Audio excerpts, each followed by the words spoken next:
জীবনে বহুত গাড়ি অ্যাক্সিডেন্ট দেখছি, কিন্তু ইলা অ্যাক্সিডেন্ট দেখছি না। আপনারা এই গাড়িটার অ্যাক্সিডেন্ট দেখলে মানে আমারও মাথা খারাপ। আমি কইলা ভাবছি কেন কিতা আইনে লকাইয়া রাখি দিলা কিতা ব্যাপার।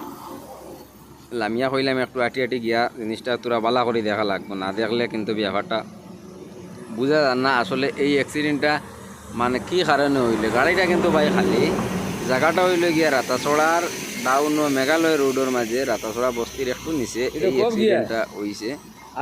যা সম্ভব এই গাড়িটা খালি গাড়ি হাফ উঠিতে সময় পিছত থাকি হয়তো সামনের চাকা লামিয়া আর এখানে যে সাইডে গার্ডওয়াল যেটা থাকে গার্ডওয়ালের মধ্যে হয়তো চাকা লাগছে, আর লাগার কারণে মানে স্টারিংয়ে বাড়ি খাই লাইছে, খাইতে আইবিংয়ে ঠেলা মারিয়া মোটামুটি যে গার্ডওয়ালটা ভাঙ্গি আর গাড়ি এরকম নিচে গেছে। কিন্তু গার্ডওয়াল যদি থাকতো না তৈলে গাড়িটা বহুত নিচে গেল, মানে গাড়িটার খুব ভাগ্য ভালো বা ড্রাইভারের খুব ভাগ্য ভালো।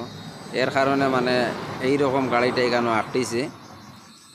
আপনারা দেখুন গাড়িটার সিস্টেম দেখুন, সম্পূর্ণ গাড়ি খালি এক চাকা নিচে আর সব গাড়ি উপরে দিয়া। ইলা গাড়ি অ্যাক্সিডেন্ট আপনারা আর কোনো কারণ কেউ দেখছেন কমেন্টও নিশ্চয়ই জানাইবা।